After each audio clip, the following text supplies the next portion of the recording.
É um prazer poder estar com vocês. Como foi apresentado aqui, me chamo Leno, sou pastor da Igreja Batista Anunciar. É a primeira igreja batista ali no bairro Solimões, né? O Solimões é um bairro com quase 50 anos de idade. Então é a primeira igreja batista estabelecida ali, mas escolhemos o nome de Batista Anunciar. É uma honra poder estar aqui. É uma honra também poder me deparar com uma igreja tão nova e já com algumas características assim de uma igreja mais experiente, né? De uma igreja mais madura. Vocês têm o principal aspecto, que é o aspecto de uma igreja viva, e tudo que tem vida naturalmente cresce. Então, o maior trabalho que nós temos é de fazer com que a igreja se expresse como uma igreja viva, e sendo uma igreja viva, naturalmente ela vai crescer, e é um pouco sobre isso que eu quero falar com vocês. Eu quero ser usado por Deus e despertá-los a um crescimento real, a um crescimento verdadeiro, entendendo que Deus não permite que nenhuma igreja ela se inicie em um bairro, em uma região, para que ela seja uma igreja neutra, apenas mais uma igreja aberta naquele bairro. Toda igreja que Deus permite para que ela se torne uma igreja relevante, uma igreja bíblica, uma igreja viva, mas uma igreja que possa deixar a sua marca, que possa deixar um legado, que possa transformar vidas. Então a palavra de hoje é para te incentivar a estar assentado em volta dessa mesa, conversando sobre o mesmo objetivo: crescer como igreja para que o nome de Deus seja glorificado. Amém? Prometo ser muito objetivo, prometo não gastar muito tempo. O pastor tem que parar de falar antes que as pessoas parem de ouvir, não é assim?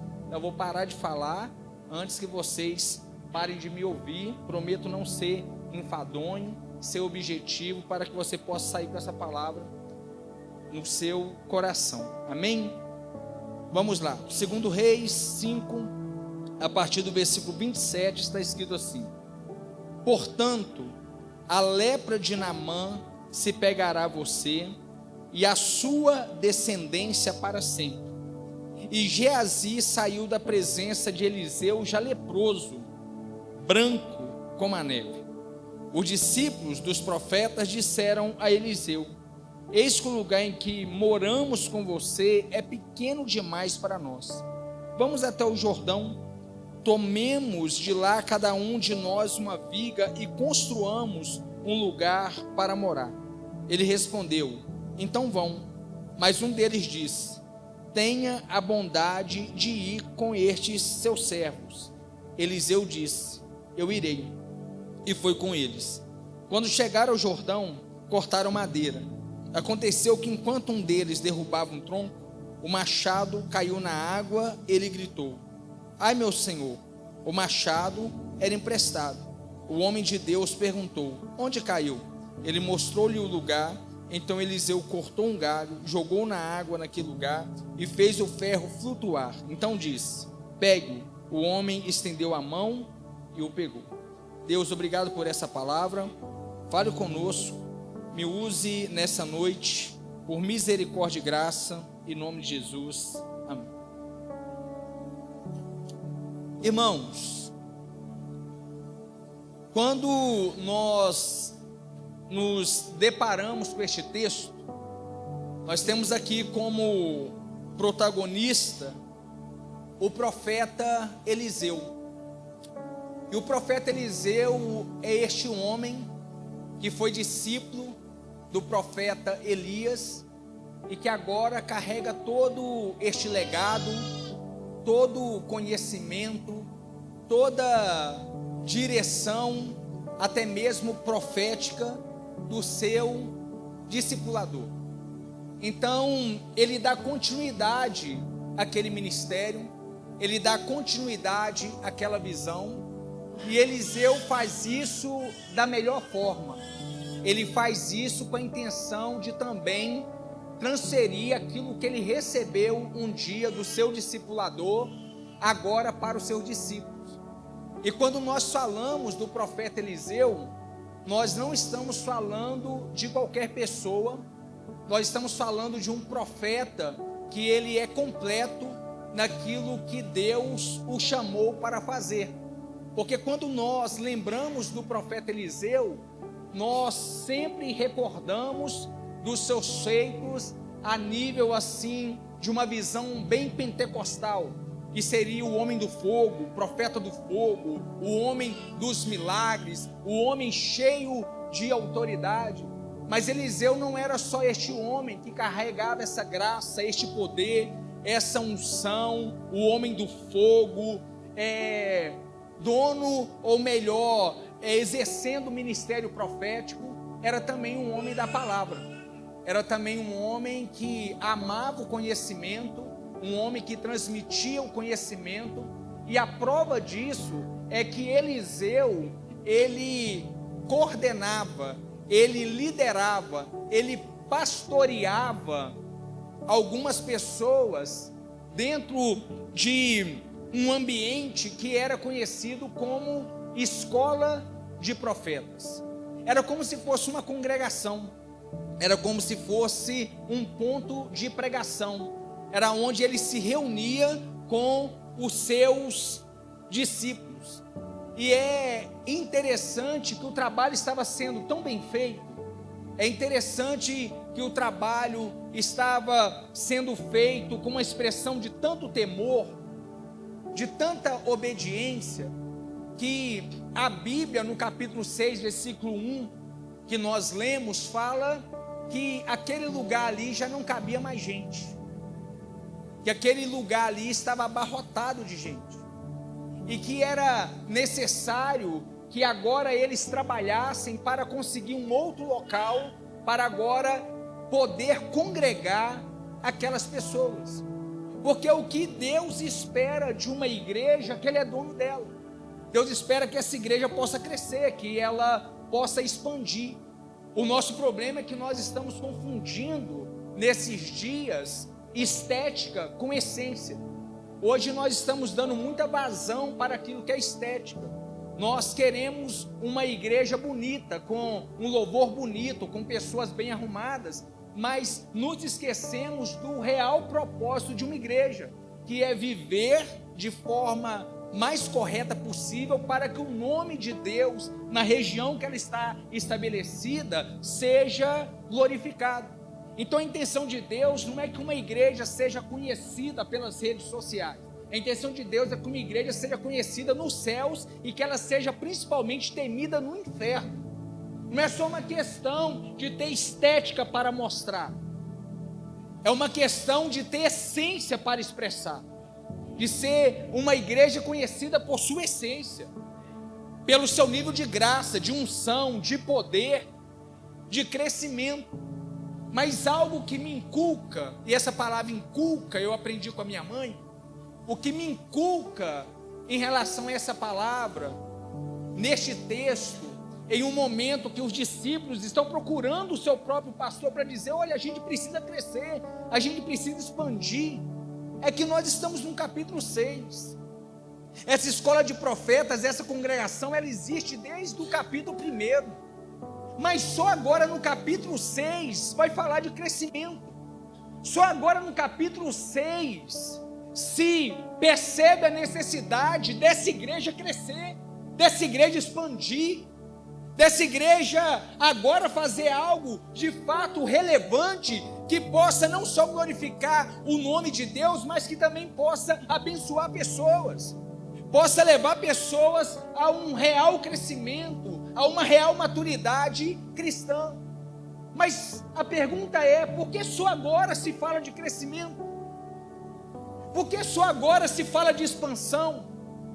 De propósito, eu li exatamente o versículo 27 do capítulo 5, antes de adentrar o capítulo 6, porque o versículo 27 fala de um dos discípulos mais próximos de Eliseu, que por um ato errado, por um ato pecaminoso, imprudente dele, ele é amaldiçoado com lepra, sai da presença de Eliseu, não faz mais agora, é do corpo de discípulos de Eliseu, e só depois que este cara sai de cena, é que o capítulo 6 começa a falar de crescimento. Então o primeiro ponto que eu quero trazer aqui, a respeito de um princípio, para que nós como igreja possamos avançar nessa região, é que Deus não abençoa com crescimento.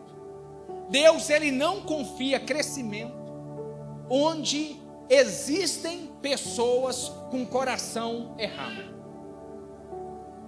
Enquanto havia um discípulo, uma pessoa com coração errado naquela congregação, não se falava ainda de crescimento, não se falava ainda de expansão, porque é uma verdade que quando uma igreja começa como a de vocês, é verdade que Deus envia pessoas, mas é verdade também que o diabo envia pessoas. Infelizmente, estamos comemorando um ano de congregação, reunidos com pessoas que Deus enviou, e provavelmente pode haver entre nós pessoas que o diabo enviou para que atrapalhe a obra, para que freie a obra.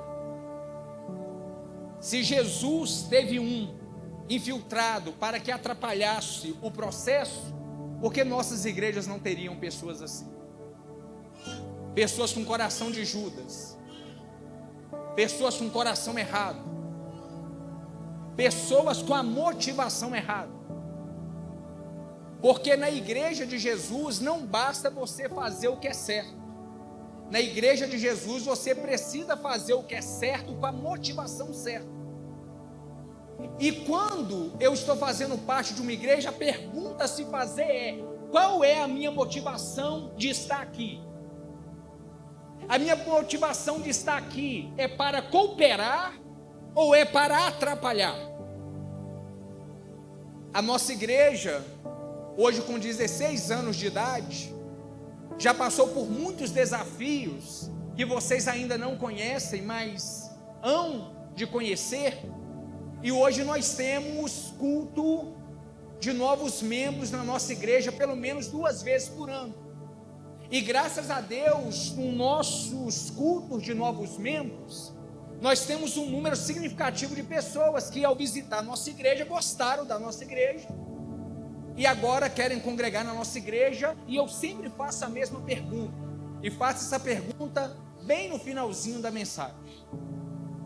Pergunto para os novos membros: quem aqui, quando esteve na nossa igreja pela primeira vez, achou a nossa igreja uma bênção? Todo mundo levanta a mão. E eu digo: é verdade, a nossa igreja, você achou uma bênção? Sim, pastor, nós achamos uma bênção. Pois é, antes de você chegar, ela já era uma bênção. Então nós não precisamos de você para fazer com que ela se torne uma bênção. Então, se você está aqui sabendo que ela já é uma bênção sem você, não atrapalhe a gente. Não venha aqui para avacalhar. Não venha aqui para montar o seu grupinho de fofoca. Não venha aqui para caluniar. Não esteja aqui para ser preguiçoso em nosso meio. Não esteja aqui para ser um peso. Esteja aqui para ser um cooperador. Então, se nós estamos aqui comemorando o primeiro ano de vida dessa igreja, com a intenção de continuarmos sendo uma igreja viva, uma igreja autêntica, uma igreja que está aqui para fazer com que as coisas aconteçam nessa região, primeira coisa, corrigir o nosso coração,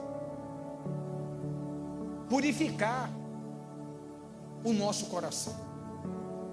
Não é possível fazer a obra de Deus de tal forma que agrade o coração de Deus, se o nosso coração não estiver conectado com a vontade do Senhor, com a vontade de Deus.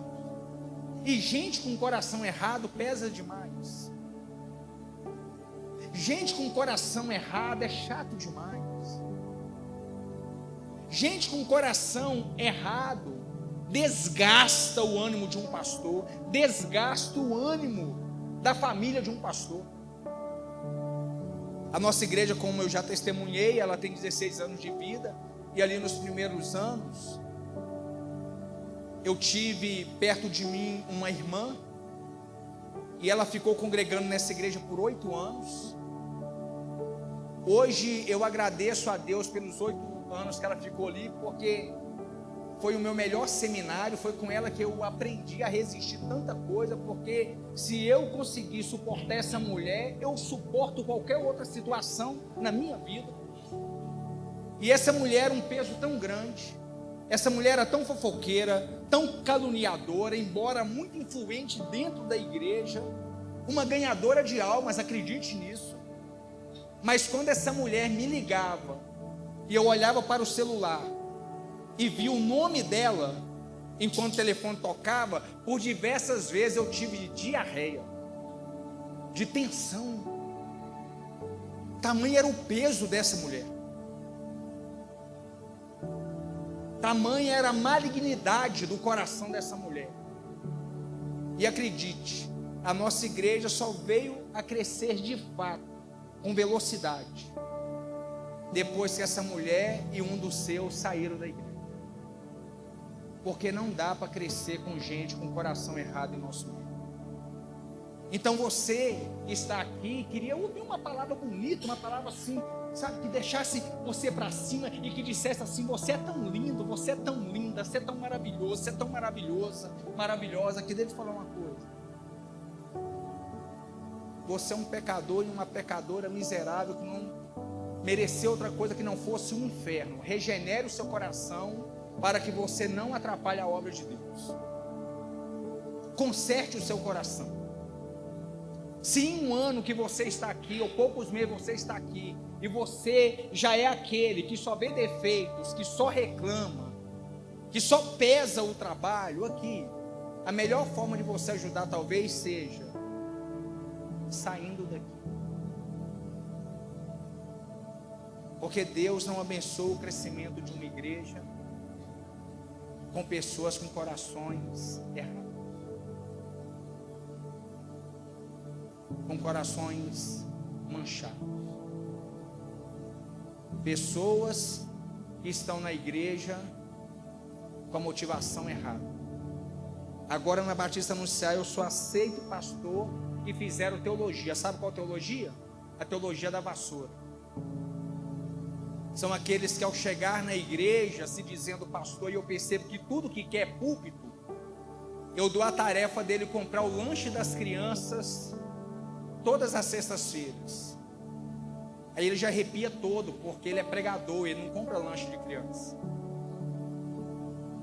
Aí eu peço para coordenar o estacionamento da igreja, aí ele se arrepia todo, porque ele é pregador, ele é cantor, ele não se envolve com o estacionamento da igreja.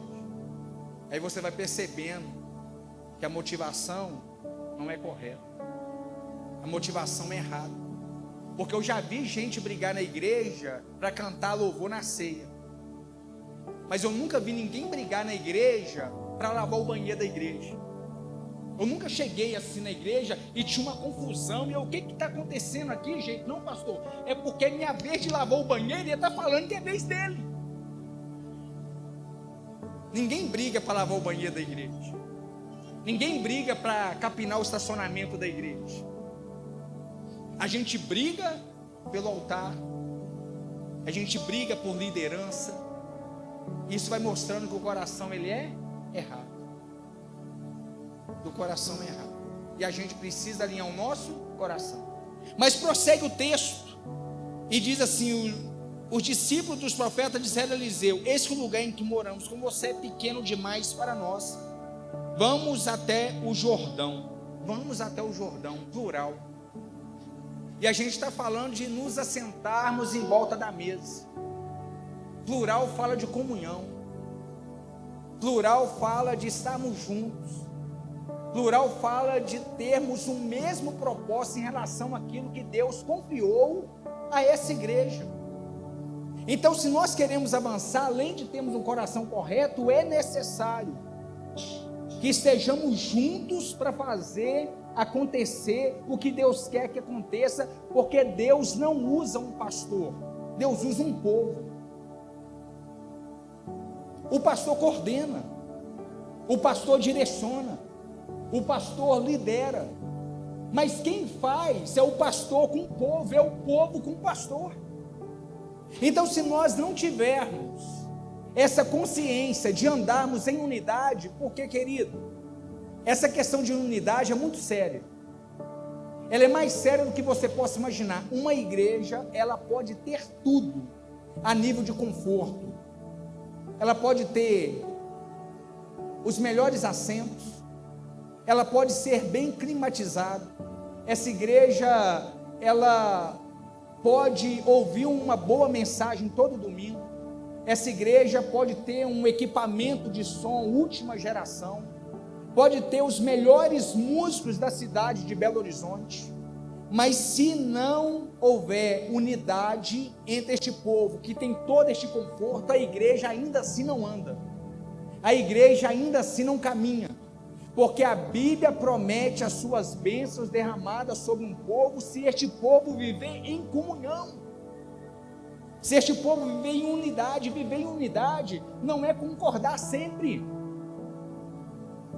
Irmãos, ser membro em uma igreja se assemelha ao casamento. No meu casamento, eu não concordo 100% com a minha esposa, como ela também não concorda 100% comigo. Então, não é necessário concordar sempre, mas é necessário, embora estarmos olhando por janelas diferentes, olharmos sempre para a mesma direção. Então você pode ter opinião sobre uma coisa diferente até mesmo do seu pastor, mas isso não te dá o direito de falar que não vai fazer só porque a sua opinião é contrária, porque não é uma questão de opinião, é uma questão de comunhão. É uma questão de olharmos para o mesmo lugar, termos o mesmo foco e trabalharmos para chegarmos neste lugar que Deus prometeu para essa igreja local específica. Então, sem dúvida alguma, existe uma palavra exclusiva para essa igreja, que vocês só vão desfrutar da promessa dessa palavra se antes houver entre nós comunhão, unidade, andar juntos,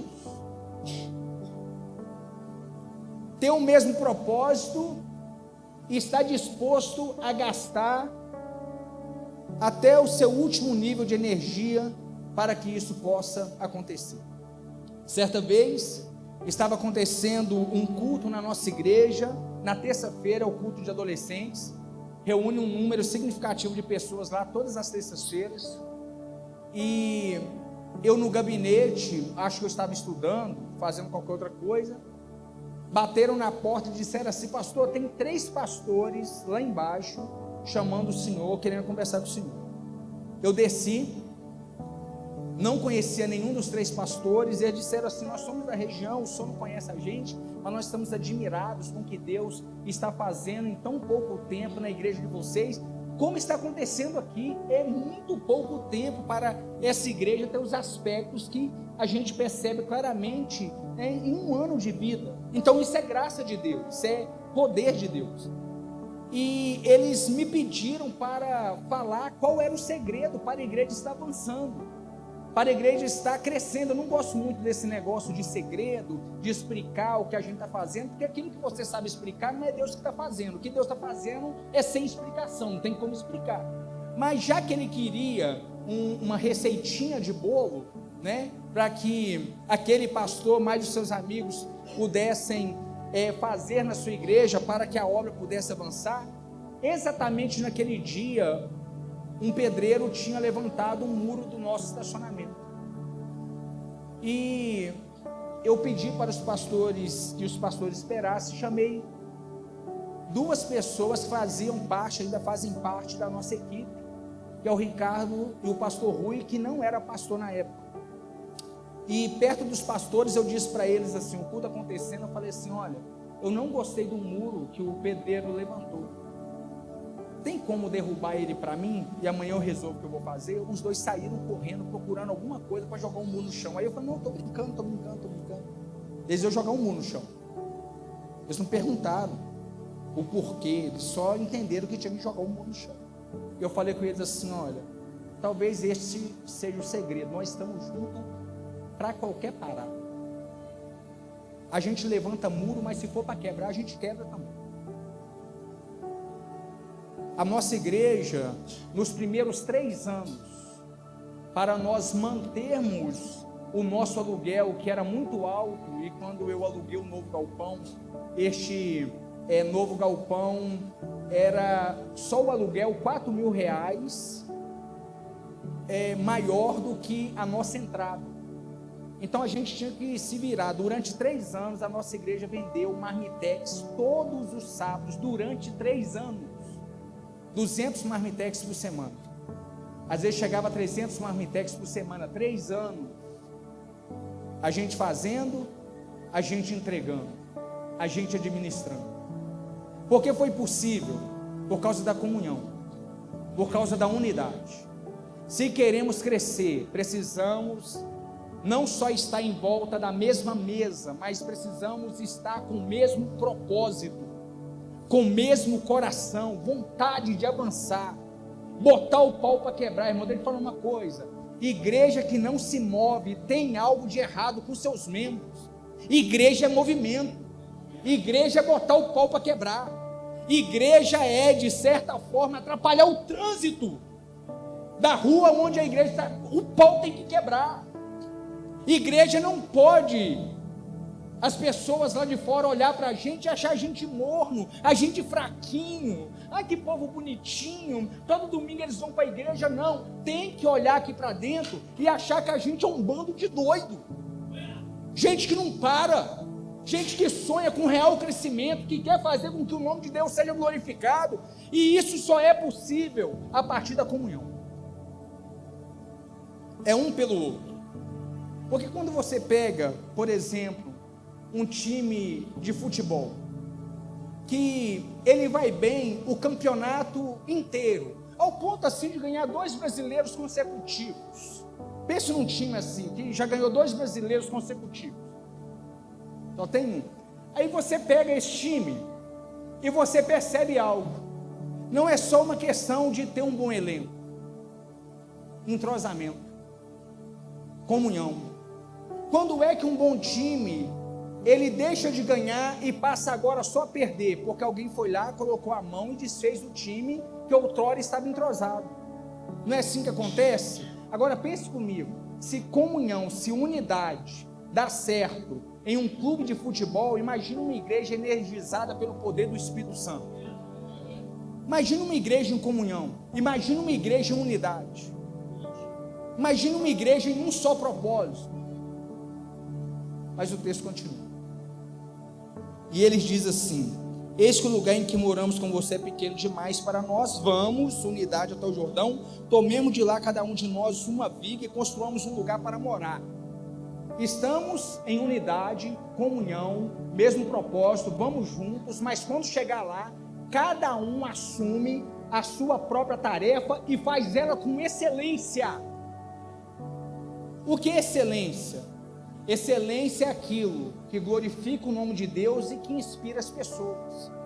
Então, uma igreja, para ela inspirar o bairro que ela está localizado, inspirar as pessoas, fazer com que sua família olhe para você e deseje vir congregar com você aqui precisa todos os membros dessa igreja, e principalmente aqueles que trabalham, que cooperam de alguma forma, ter este sentimento, essa consciência de fazer tudo com excelência. Com excelência. Porque todo mundo é importante no corpo.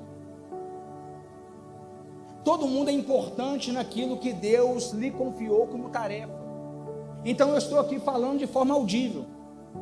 E parece que a coisa mais importante, mais bonita, é alguém estar aqui com o microfone na mão, pregando enquanto todo mundo está escutando. Mas se o Marcos lá atrás, ele desligar a mesa, você não vai me ouvir mais de forma audível. Alguém que está escondido parece não ser tão importante, mas é necessário durante o culto, porque ele está operando a mesa de som. Poderia ter atrapalhado vocês aqui, mas todos podem cooperar com excelência naquilo que Deus lhe confiou. É cuidar das crianças, fazer isso com excelência. É arrumar as cadeiras no templo, é fazer isso com excelência. É ficar na porta da igreja, parece uma coisa tão simples, mas fazer isso com excelência. Aquilo que te confiar, você precisa fazer com o máximo de excelência, porque se um não é excelente, atrapalha aqueles que estão querendo ser excelentes. E nós na igreja, começando de nós pastores, a gente criou uma cultura de, às vezes, aparentemente, a gente honrar mais o mediano, o medíocre, do que o excelente. Vou te dar um exemplo. Ministério de música. Ministério de música é um bom exemplo. Tem um que é avacalhado, não pega as músicas, só chega atrasado, reclama de tudo, e a gente fica assim, não, você tem que ficar, não, que isso é importante. E aqueles que fazem direito não têm atenção, às vezes, que o medíocre tem. O que é excelente não é tão procurado, não é tão honrado a nível de lembrança como o medíocre. O medíocre é sempre lembrado, vou esperar ele atrasa mesmo. O que nós estamos fazendo? Honrando o medíocre e não honrando o excelente. Então é muito melhor ficar com o excelente do que ficar com o medíocre. Com o medíocre, mais cedo ou mais tarde, ele vai atrapalhar de uma forma que vai ser definitiva e a gente não vai conseguir resolver mais. Vamos esperar aqui fulano, porque para a nossa célula começar, aí os excelentes que são pontuais chegaram, a gente não começa por causa dos que são pontuais, porque a gente está esperando o medíocre que só atrasa. E gente assim avacalha demais. Gente assim atrapalha demais. Os músicos estão aqui e se um resolver fazer errado, complica todos os demais. Pode acontecer algum acidente? Pode. Vamos fazer tudo com perfeição o tempo todo? Impossível. Mas que não seja por negligência. Que não seja por falta de excelência. O que inspira pessoas em uma igreja? Fazer tudo com excelência. Posso dar um exemplo? Eu sou extremamente pontual. Eu adoeço com atrasos. E mais uma vez eu vim pregar em uma igreja, pensando assim, lá vou eu esperar meia hora para o culto começar. Eu cheguei aqui 6h30, o culto estava começando, 6h30. O que vale uma igreja começar o seu culto no horário exato? Excelência. O pastor é excelente, a equipe é excelente, por isso você começa no horário correto. Termina também no horário correto. Porque Deus vai honrar uma igreja, vai permitir crescimento para uma igreja que seja excelente, que inspire pessoas. Eu gosto de dar um exemplo. A minha esposa, ela é líder do Ministério Kids da nossa igreja. Eu gosto dessa historinha que ela criou. Imagine, o pastor Edgar vai fazer aniversário, qual mês que é, pastor? Abril, já passou, né? Então, abril do ano que vem, nós vamos realizar uma festa surpresa para o pastor Edgar. E uma festa, ela precisa de algumas coisas para que fique legal essa festa surpresa de aniversário. Por exemplo, seria legal salgadinhos, não seria? Balão, legal para se comemorar um aniversário. Música, legal também. Refrigerante, coisa boa, mas tem uma coisa que não pode faltar em uma festa de aniversário, que é o principal. O que é o principal numa festa de aniversário de uma pessoa? O bolo. O bolo? O bolo. O pastor Edgar veio, gente. O bolo. O bolo. Só que a gente vai fazer um rateio, a gente vai dividir as tarefas, e um vai trazer o salgadinho, o outro vai ornamentar, o outro vai trazer o refrigerante, o outro vai ser o DJ da festa e o outro vai trazer o bolo. Festa sem salgadinho rola, sem balão rola, sem música rola, a festa de aniversário não rola sem um bolo. A gente não pode entregar a tarefa do bolo para qualquer pessoa, tem que ser o mais responsável da turma. Te pergunto, nessa igreja aqui, você seria a pessoa responsável pelo bolo? As pessoas olhariam para você e diriam assim: olha, passa a tarefa do bolo para essa pessoa, porque ela não vai esquecer, ela não vai atrasar, ela não vai enrolar. Olha para mim aqui, eu não estou falando de bolo.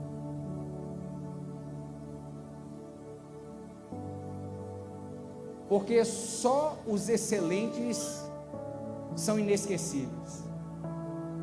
Eu trouxe uma historinha boba aqui e ouvi umas 3 pessoas falar o nome de uma só pessoa, porque o excelente é inesquecível, o medíocre é esquecido. Você que tem mais de 30, 35 anos, você não se lembra dos piores alunos que estudaram com você, mas você lembra de todos que eram excelentes, que tiravam as melhores notas, porque os excelentes são inesquecíveis. Tem gente na igreja, pastor, que quando fala ir embora dá vontade assim de ajoelhar e falar: vai não, pelo amor de Deus, não vai não. O que eu posso fazer para você ficar? Porque é gente excelente. Agora tem gente, vou contar uma história para vocês. A nossa igreja, quando eu tinha 1 ano, faleceu a primeira pessoa na igreja. Ingrid, adolescente, 13 anos de idade, meningite. Que tristeza. Eu fiquei 24 horas do lado do caixão dela, de tanta tristeza. Nem a mãe dela ficou 24 horas, eu fiquei 24 horas do lado do caixão, porque eu não conseguia acreditar que Deus levou a Ingrid. Eu fiquei tão revoltado da Ingrid ter morrido, que eu fiz uma oração a Deus, falei assim: Senhor, por que o Senhor fez isso? Por que o Senhor levou a Ingrid? Por que o Senhor permitiu uma menina tão nova dessa ir embora, o Senhor levar ela? O Senhor queria levar alguém da nossa congregação, era só o Senhor me falar. Eu tinha uma lista de 30 aqui, era só me falar, estava aqui, ó, pode levar, eu pago o velório dessa aqui. Porque tem gente, se for, faz bem. Vamos ser sinceros, faz bem. Mas tem gente que não pode ir. Quem não pode ir? Os excelentes, os que fazem com o coração correto, que está em comunhão com a gente, e aquilo que lhe é confiado, ele faz com o máximo de excelência possível. Mas o texto continua. Vamos até o Jordão, tomemos de lá cada um de nós uma viga e construamos um lugar para morar. Eliseu respondeu: vão. Eliseu respondeu: vão. Mas um deles disse: tenha bondade de ir com estes seus servos. Irmãos, isso aqui é muito importante. Toda vez que eu pergunto isso aqui, alguns são orgulhosos, assim, um pouco metidos, não gostam de responder a verdade. Mas deixa eu fazer uma pergunta, eu vou ser o primeiro a levantar a mão. Quem aqui antes de Jesus se sentia assim, um imprestável, um zero à esquerda? Quem aqui se sentia? Quem não se sentia, era isso que você era antes de Jesus, porque não é possível ser nada de bom antes de Jesus. Então ninguém dava crédito para a gente, ninguém confiava nada para a gente era um zero à esquerda. Aí a gente chega na igreja, onde Deus levanta um líder para confiar na gente, quem não era ninguém. Agora dentro de uma igreja tem alguém dizendo assim: você poderia fazer isso por nós? Você poderia assumir isso aqui? Você poderia fazer isso aqui para a igreja? E a gente se vê no direito de ser independente. Eu tomo conta da minha vida. A minha vida, pastor não precisa saber nada a respeito dela, porque eu sou dono do meu próprio nariz. Essas pessoas aqui, elas estavam dispostas a prestar contas ao seu líder. Uma igreja não cresce onde as pessoas não estão dispostas a abrir a sua vida com alguém que Deus levantou para cuidar de nós. Igreja, ela cresce onde há cuidado. Mas alguns de nós somos soberbos demais. Nós somos presunçosos demais, orgulhosos demais, e achamos que a nossa tarefa é estar aqui na igreja e só dividir com a nossa liderança aquilo que a gente entende que é necessidade o que nós queremos dividir. Isso é soberba. Isso é orgulho. Eu vejo muito isso entre os jovens. Você já viu o casal de jovens casando na igreja? Eles deixam todo mundo louco. Eles querem que todo mundo esteja lá. Às vezes marca o casamento ao ar livre 3 horas da tarde. Deixa as madrinhas loucas com as cores de vestido que a gente nem sabia que existia. Uma maquiagem baratinha, a mais barata é R$150. Eu sei porque eu tenho minha esposa e a minha filha, que quando eu vou nos casamentos, sobra para mim pagar maquiagem para elas. Aí você tem que alugar o terno, vai mais uns R$200, R$300, não é assim? Aquele sol quente, a maquiagem de R$250 derretendo assim, eu tentando colocar de volta no rosto da minha esposa, com dó daquele dinheiro. A gente faz um sacrifício inimaginável para estar no seu casamento. Agora você casa, tem problema no casamento e diz assim: a nossa vida aqui é a gente que resolve. Não, eu também vou. Você me deixou louco por causa daquele casamento. O presente você não rejeitou, agora cuidar de você, você rejeita. A vida é nossa. Não, a vida é nossa. A gente é a comunidade, a gente é a igreja, e nós queremos saber desse tumulto aí.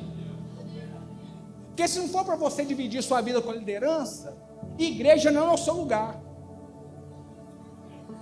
Aqui a gente divide a vida. Aqui a gente fica com raiva um do outro. Aqui a gente divide a vida. É que as pessoas vão fofocar a respeito do meu nome. Talvez seja porque você tem um hábito de fofocar e acha que todo mundo tem o mesmo hábito que o seu. Se você fala da vida das pessoas, não quer dizer que todo mundo vai falar da sua. Então divide esse coração aí se você quer ajudar a igreja a crescer. Não esconde pecado. Não esconde suas mazelas. Eu tenho um amigo pastor, cabra macho. Esse é cabra macho. Os homens reuniram com ele no templo, um dia de semana lá, e falou: pastor, eu estou sentindo o senhor nos dando pouca liberdade. O senhor poderia deixar nós homens aqui na igreja ficar mais à frente das coisas, trabalhar mais? A gente tem pouca oportunidade. A gente sente que o senhor não está com a gente. Ele falou assim: quem não está comigo são vocês. Isso como assim nós não estamos com o senhor? Prova então que nós não estamos com o senhor. Abre o celular de todos vocês aqui. Eu quero ver todas as conversas e todos os sites que vocês durante a semana têm acesso. Pastor, não precisa disso não. Eu quero ver o celular de todo mundo. Pastor, eu quero ver o celular de todo mundo. Ninguém sai daquela porta sem eu ver o celular.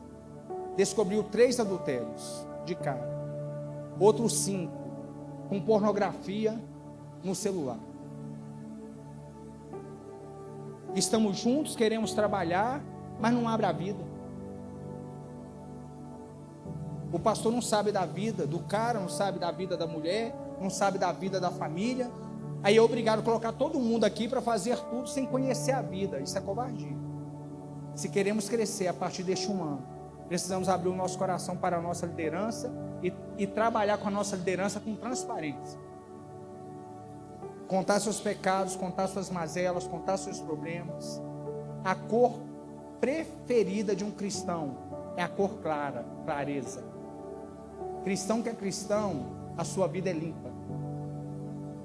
Cristão que é cristão, todo mundo pode saber a sua vida, porque na sua vida não tem nada de errado que possa trazer algum tipo de escândalo. Abra o seu coração. Deixe a sua liderança cuidar de você. Assim a igreja cresce, assim a igreja avança. E eu vou pular o tópico aqui, porque já está ficando com raiva de mim. Eu estou vendo a cara de vocês aqui. Vamos lá. Mas um deles disse: tenha bondade de ir com estes seus servos. Eliseu disse: eu irei. E foi com eles. Quando chegaram ao Jordão, cortaram madeira. Aconteceu, enquanto um deles derrubava um tronco, o machado caiu na água e ele gritou: ai meu senhor, o machado era emprestado. Irmãos, eu já vi tanto pregador bater nesse cara aqui, e eu não concordo. Um irresponsável, perdeu o machado. Irmão, esse cara aqui só perdeu o machado porque ele estava trabalhando de verdade. Um machado, para ele soltar do cabo, é porque alguém está batendo ele com muita força. Esse cara aqui estava cheio de energia. Esse cara partiu para cima. Vamos cortar a árvore? Vou cortar 10 por minuto. Vamos botar o pau para quebrar. Estou junto com vocês. Mas acontece em algum momento, o machado solta do cabo e cai dentro de um lago, cai dentro de um rio. Se tem uma coisa constrangedora, é quando você está com algo emprestado e você perde ou quebra, não é verdade? Porque meu celular está aqui. Se você quebrar meu celular e falar, "Senhor pastor, você me perdoa?" Perdoa, você vai me dar outro que dia. Uma coisa não tem nada a ver com a outra. Eu te perdoo, mas eu quero o outro. Se eu pegar seu carro emprestado e fundir o motor do seu carro, qual que é a minha responsabilidade? Consertar, te devolver intacto, como você me emprestou, não é assim? Por quê? Porque se é meu, eu posso ficar 10 dias sem celular, eu posso ficar 3 meses sem carro, é meu. Agora, se é teu, eu tenho a responsabilidade de ressarcir isso o mais rápido possível. Este homem teve este sentimento. Ele perdeu algo que não era dele, por isso ele se desespera. Você está aqui já há 1 ano nessa igreja. Talvez é um recém-chegado. Talvez você veio de um lugar que você já trabalhou muito, mas em algum momento você perdeu o seu machado. Você tem motivo de sobra para se desesperar. Se você não está se desesperando por algo que você perdeu, da parte do Senhor, você está sendo omisso. Porque o que é emprestado na vida de um crente? Os dons ministeriais. Aí tem uma galerinha da igreja, de diversos ministérios, mas vou dar o exemplo aqui do louvor. Pastor, é que eu vou casar, vou precisar dar um tempo do louvor. O que uma coisa tem a ver com a outra? O que uma coisa tem a ver com a outra? É seu ministério, não é teu. Se o ministério é teu, você para quando você quiser. Eu concordo, é teu. Foi você que morreu na cruz por ele. Você pode parar a hora que você quiser, mas se não é teu, você não tem o direito de falar se você para ou continua. Porque não é teu, criatura. Olha só que desprezo, Deus te dá um dom. Você não merecia nada no seu inferno, Ele te salva e te dá um dom. E sobre o dom você decide quando você faz ou deixa de fazer, porque você é o cara, você é a maravilhosa da igreja.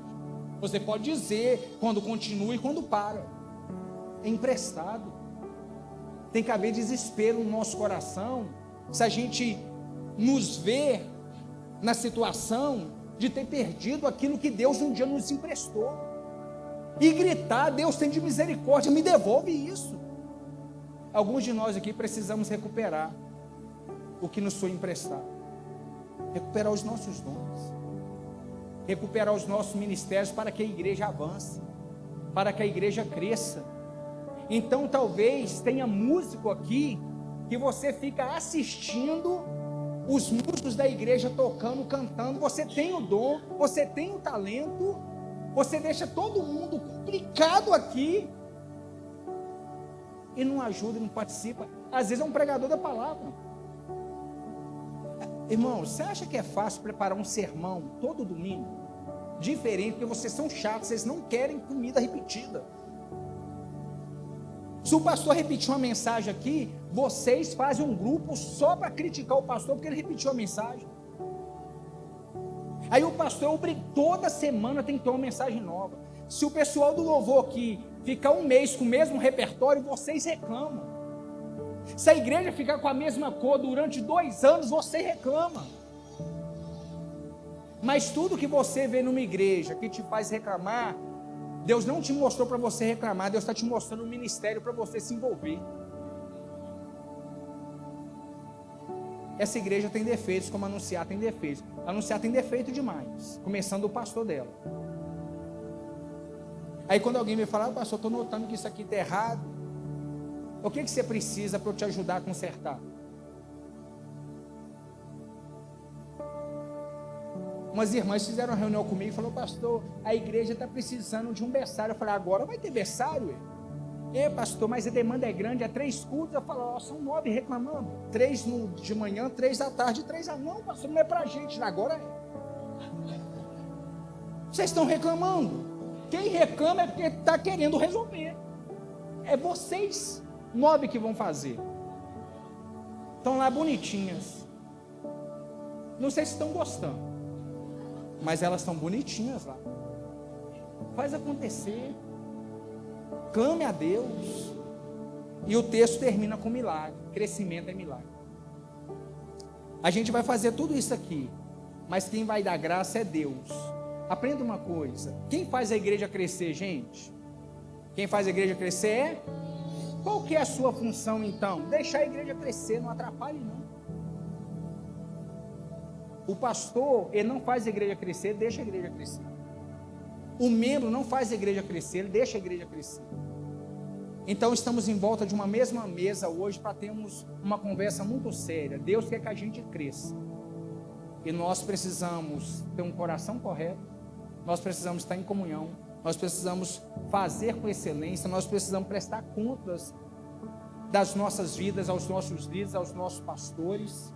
E a gente precisa cuidar bem daquilo que o Senhor nos emprestou, que são os dons que Ele concedeu para a gente. Ah, pastor, tem dia que eu não estou bem. Quem te perguntou? Porque ninguém me pergunta. Ninguém pergunta para o pastor Edgar se a gente está bem. Se a gente brigou com a esposa, quer dizer, se a esposa brigou com a gente. Ninguém pergunta. Ninguém pergunta. Todo mundo quer um bom sermão no domingo à noite. Todo mundo quer a gente sorrindo, cumprimentando lá fora, não é assim? Todo mundo quer a gente bem. Ninguém pergunta nada para a gente. A gente também não vai perguntar para vocês. Aqui, se vire, faça o melhor, conte com Deus e como igreja, que a gente possa crescer e avançar. E a minha oração é que essa igreja, em poucos anos, possa estar entre as igrejas mais relevantes dessa cidade. Que o crescimento dessa igreja seja um crescimento absurdo, que ninguém em volta dessa igreja entenda nada. Para aquele povinho, começaram em cima de uma laje, foi isso que eu vi, a gente também, nós começamos em cima de uma laje, dentro da favela. A igreja tem crescido, só que aqui haverá um crescimento ainda maior. Vocês vão se tornar uma referência. Em tão pouco tempo, uma igreja tão bonita, tão viva, tão atenta à palavra. Deus tem algo muito grande para vocês. Essa é a minha oração. Que Deus abençoe. Não fique com raiva de mim. Espero que o pastor me convide outras vezes. Deus abençoe vocês.